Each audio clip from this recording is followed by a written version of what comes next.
చాలా రోజుల తర్వాత మా ఇంట్లో మళ్ళీ త్రిమూర్తుల పూజ అయితే చేసుకుంటున్నానండి.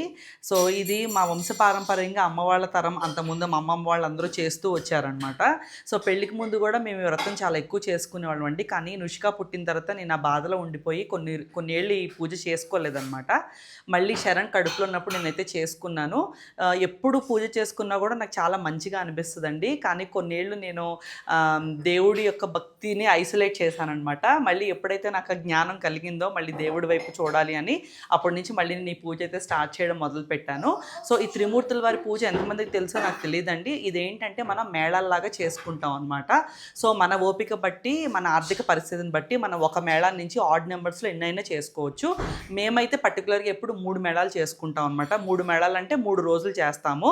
మనం ఎప్పుడైనా త్రిమూర్తుల వారి పూజ చేసుకుంటున్నప్పుడు లాస్ట్ మేళ ఆదివారంతో ఎండ్ అయ్యేలాగా చూసుకుంటాం అనమాట. సో, ఈసారి కూడా నేను యాజ్ యూజువల్ మేము 3 మేళాలు అయితే చేసుకుంటున్నామండి ఇంట్లో. సో, ఫ్రైడే అయితే స్టార్ట్ చేసాము. ఫ్రైడే, సాటర్డే, సండే వచ్చేసి లాస్ట్ మేళ అయితే అవుతుందన్నమాట. చాలా చాలా పవర్ఫుల్ పూజ అండి ఇది కూడా. మనం ఇప్పుడు చాలామంది ఇప్పుడు 7 శనివారాలు వ్రతం చేస్తున్నారు కదా, ఇది కూడా అలాంటిదే అనమాట. సో, మన పిల్లల కోసం మన పిల్లల ఇంప్రూవ్మెంట్ బాగుండాలి, వాళ్ళ ఫ్యూచర్ బాగుండాలని చెప్పేసి నేనైతే చేస్తున్నాను.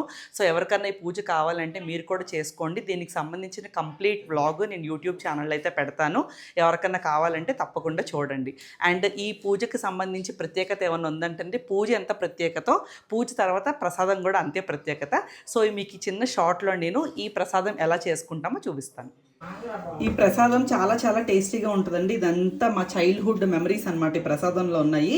సో, దీనికోసం ఏంటంటే మనం ఫస్ట్ దేవుడి దగ్గర పెట్టిన ఒక తాంబూలం అయితే తెచ్చుకుంటాము. తమలపాకు, అరటిపండు, వక్క, ఇదిగోండి ఇది ఏంటిది వడపప్పు, చలిమిడి, బెల్లం అండ్ కొబ్బరి చిప్ప ఇవన్నీ కలిపేసేసి మనం ప్రసాదం అయితే చేసుకుంటాం అనమాట.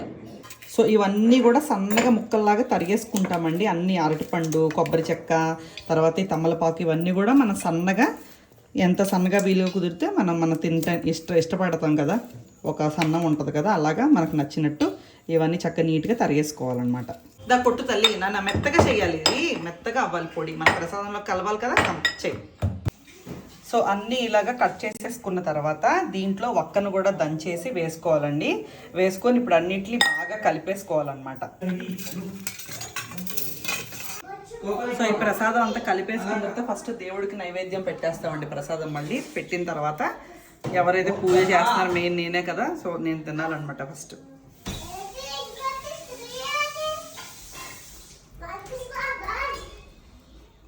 చాలా చాలా టేస్టీగా ఉందండి.